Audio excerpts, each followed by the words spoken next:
Filip, dojdi sem prosím ťa na chvíľku. Čo chceš? Poď, sadni si tu ku mne na chvíľu. Čo chceš?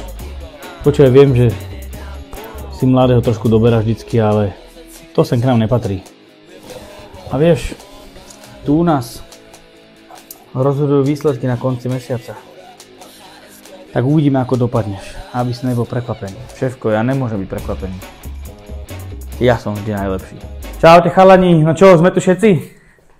Dobre, som rád, že vás tu vidím. Dneska je výnimočný deň, máme tu opäť koniec mesiaca a je čas sa pozrieť na to, kto z vás bol ten najlepší, ktorého oceníme. Zatlieskajme si, pretože tento mesiac bol úplne výnimočný.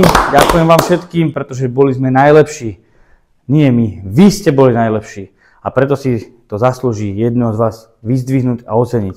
Áno, je to to, čo sme všetci očakávali. Presne. Ty si bol jeden z tých, čo pomohol tomu Filipovi, aby bol najlepší. Filip, poď, mám tu pre teba niečo, počkaj, tu má niečo. Toto nepatrí tebe, ale mám tu pre teba takúto motivačnú výhru na utuženie vašich dobrých vzťahov. Poradil som ťa. Zajtra, ty, ja, na poludne, pri najvyššom slnku. Ideme na to. Ty vyžívaš mňa, berem.